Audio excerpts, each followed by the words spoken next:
I just want to say right off the bat that the final edited version of this video is going to be quite interesting because I recorded a good chunk of it looking off to the side, a good chunk of it looking at the top of the screen, and a good chunk of it looking directly at the camera. So however it ends up, it might be distracting, but I'm going to do my best because this is an important message. This is a message I've wanted to deliver for something on the order of 14 years now.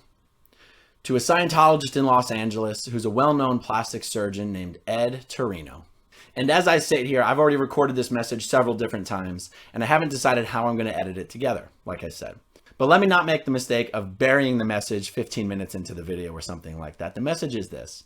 Ed, I was told 14, 15 years ago, when I was working with you at AOLA, when we were working on your Solo 2 testing and correction, that you would absolutely, without question, never be allowed onto the OT levels in this lifetime.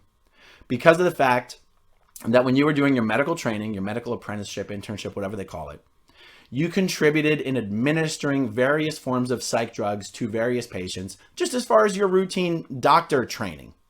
And because you, in a professional capacity, contributed to the field of psychiatry, it had been decided that unless psychiatry was somehow completely disbanded on this planet before you died in this lifetime, you would never be allowed onto the OT levels in this lifetime. That was 14 or 15 years ago. And I'm recording this message now because I have recently learned through people close to you that you are still in Scientology. You are still giving all your time and money to Scientology. And that Bill Yachty, however you say his name, the notorious Scientologist working for the Office of Special Affairs, is in charge of all of your personal and professional affairs, making sure all of your time and money is still being channeled to Scientology. And I know for sure that nobody has ever told you that you were never going to be allowed onto your OT levels. And to this day, you're still chasing that carrot. They are fucking you, Ed. You need to leave Scientology. Now that I've made sure to deliver that message right in the beginning of the video, I'm going to figure out how to edit in a lot of the other stuff I've recorded to provide a greater context to this video so that it actually makes some sense. It has been a lot of months since I've uploaded anything, but during this entire time, there's actually one specific short video I've been meaning to record, and I think now is the time to do it. Today's video is about Ed Terino. Ed Terino is a plastic surgeon based out of Los Angeles who's been in Scientology for decades and decades. And he's someone that I worked with when I was in the Sea organization in Los Angeles. He was a public Scientologist. He'd given tons of money to Scientology. He had lost all of his retirement savings in the Reed Slatkin Ponzi scheme scandal, which was a Scientologist had taken advantage of the trust that Scientologists tend to have for each other. And he basically got tons of wealthy Scientologists to give him tens and tens of millions of dollars. And it was all just a huge Ponzi scheme and it fell apart. And I believe Reed Slatkin is in prison now. But anyway, so Ed Terino was a guy who I know from LA. And he was at this stage where he finally thought he was going to be allowed to get onto the OT levels. Now, this is not one of those videos where I really want to try to define all of the terms that I'm using because this video is not really meant for non-Scientologists or people who've never been in. This video is really meant for Ed Terino and anyone who is close to him in his life and in his business right now. And anyone who does actually know Ed personally or professionally will know exactly what I'm talking about in this video, and everything I say here will ring true. So at the time that I met Ed, he finally thought he was about to be allowed onto the OT levels. After all the decades and all the millions of dollars he donated, the guy had never, ever even been allowed onto his OT levels. And there was a very specific reason. As a plastic surgeon, Ed Terino was a physician. He's a medical doctor. So he had done his doctor training or education way back when. Whatever it is he was doing during his studies to become a doctor, part of what was required of him was to assist in the administration of psychiatric drugs in certain patients. So he wasn't required to diagnose any patients. He wasn't required to refer any patients to psychiatry. I mean, he wasn't required to mentally diagnose any patients. He's not a trained psychiatrist or psychologist. But as a part of his medical training, there was a period where he was required to administer psychiatric medication to patients who had already been prescribed them. And for this reason, the Religious Technology Center, RTC, the organization David Miscavige is in charge of, had adjudicated that Ed Terino would never be allowed onto the OT levels in this lifetime because he had contributed to the profession, the field of psychiatry. And Ed should dedicate his time, effort, and money into helping see that the field of psychiatry be eradicated on this planet. And only once that had been accomplished would Ed be allowed onto the OT levels. Now, as crazy and stupid as that all sounds, here's the kicker. Nobody ever told this to Ed. No one told it to the guy who was actually spending his time, his effort, and his money to get onto these OT levels. Nobody sat him down and said, Ed, you will never get onto the OT levels. So how do I know this? Because it was about 2005, 2006, when my post in the C organization in LA was called Lower Level Cramming Officer at AOLA. And I'm not even going to define it here because it doesn't matter. But my role included working one-on-one with public Scientologists who were about to start their OT levels for the first time. And my job was to sit down and test them on their skills as a solo auditor, which is what they call people who do OT 1, 2, and 3 because you audit yourself. And just to fine tune anything they had wrong and give them sort of the final A-OK before they were allowed to actually start OT 1. And this is called putting them through their solo 2 testing and correction. And I'm sorry to throw out all the terminology. I realize it can be kind of overbearing. I actually am intentionally using the terminology so that people who are around Ed know that I am absolutely fucking not making any of this up. Okay? So I worked with Ed on his testing and correction for his solo 2 for a week or two. He would come in at nights and on the weekends, and I would put him through all these drills and all these tests. And honestly, I love doing it. I had a great time with Ed. In my experience, he was a great guy, and he was genuine in his intention to finally get onto the OT levels. And in my role as the lower level cramming officer, my direct senior was the director of validity for AOLA, and his name was Stefano Neskimbin. I might be butchering the last name a little bit, but he was an Italian dude. His first name was Stefano, and his last name was like Nascimben. I'm almost positive about the spelling on that. But anyone who was at AOLA around that time knows exactly who the fuck I'm talking about.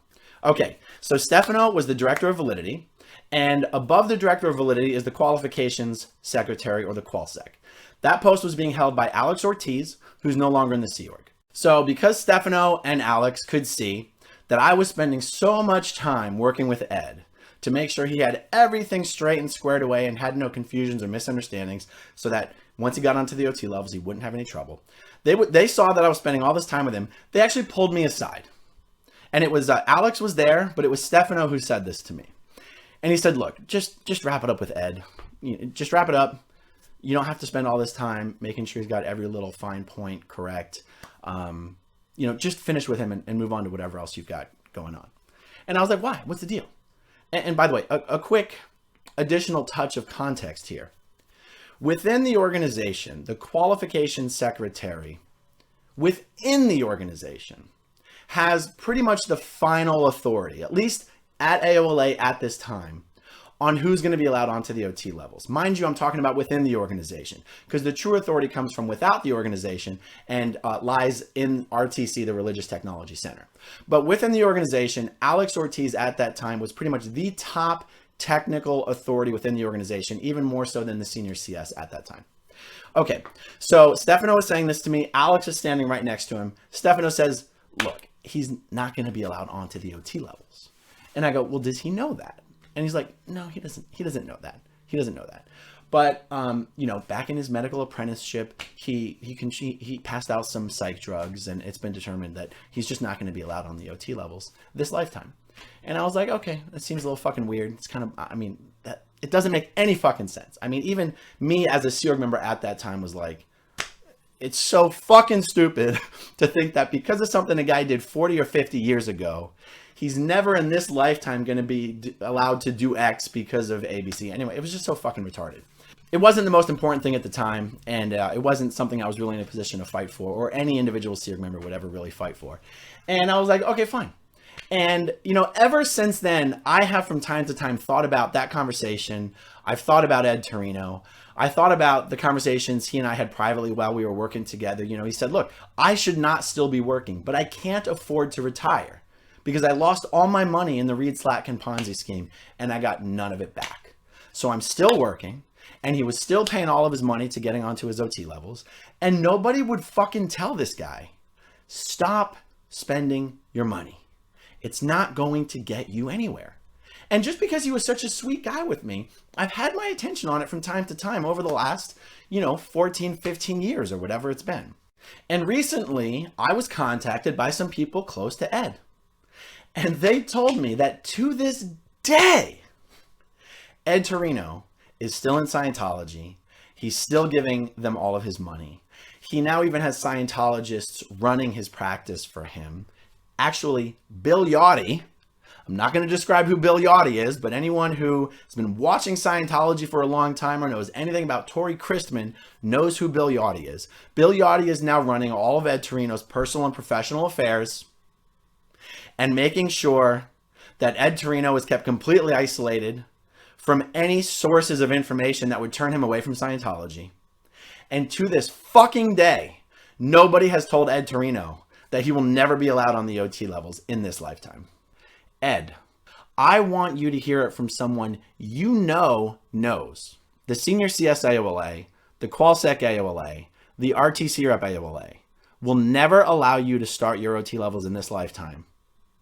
And they told me that 15 fucking years ago, even though nobody wanted to tell you, because they still wanted to be able to suck you dry of all your fucking money. And it's probably too late for this message to be of any great value to you. I wish somebody had told you a long time ago. But get the fuck out of there. Get rid of Bill Yachty. Stop giving them your time. Stop giving them all your money. Do something else with the time you have left, please. Abuse of the elderly, taking advantage of them financially, happens to be one of Scientology's big weak points right now. Attorney Graham Barry has had much success getting refunds and repayments for senior citizens who have been lied to and tricked and deceived and extorted by the Church of Scientology. In fact, to the best of my knowledge, and I hesitate to make sweeping statements like this, but to the best of my knowledge, senior citizens are the only people recently in the last 2 or 3 years, and if I'm wrong and someone knows exactly what they're talking about, please put it in the comments below, are the only ones who have actually succeeded in getting money back from the Church of Scientology. If Ed Terino leaves Scientology, seeks out proper legal representation, and goes after the church, I will do anything in my power to help Ed get back any money he has donated to Scientology, since I was personally told he would never be allowed on the OT levels in this lifetime. And so, to explain something here, the only reason I was working with Ed Terino was because he was doing this service called Solo 2 Testing and Correction.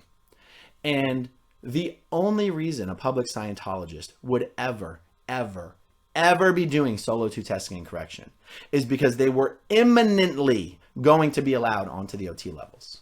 So I just want it to be clearly understood here. This organization was allowing Ed to pay for and do a service he did not need. Because when he finished that service, it had already been determined he would never be allowed to take the next step.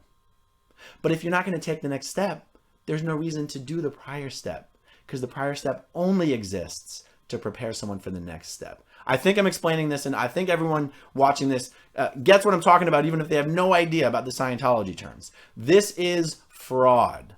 And even at the time I was working with Ed 14 or 15 years ago, he was already over 65 years old. And the Church of Scientology has done nothing but continue to squeeze him for every dollar he makes, even though the Church of Scientology and Scientologists are the reason Ed Terino couldn't retire in the first place.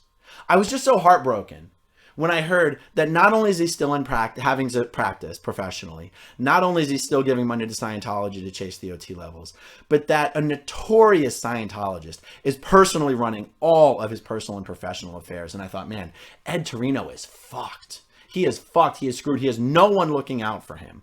And I said, you know what? I've got to at least put this message out there.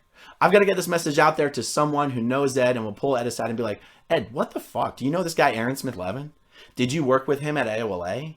Did he work with you on your solo 2 testing and correction? Do you know this guy, Stefano Nescambin? Was he really the Durval AOLA? Do you know this guy, Alex Ortiz? Was he really the Qualsec AOLA? Because Aaron says that the reason he stopped working with you so abruptly on your solo 2 testing and correction was because they told him, don't waste your time with Ed. He's never getting on the OT levels this lifetime. So that's the truth, Ed. That's the message. Please, for the love of fucking God, stop giving these guys your money. Find a lawyer. Look me up. I'll do anything I can to help you. All right. That's all I've got to say about this for now. I'll somehow figure out how to edit all this together. I hope it makes some sense in the end. And I will talk to you guys soon. Thanks for watching. Bye.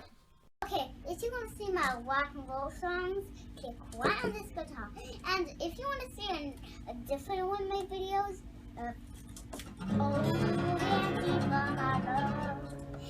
then you could click right inside here. If you have subscribed or not, subscribe right here. Bye.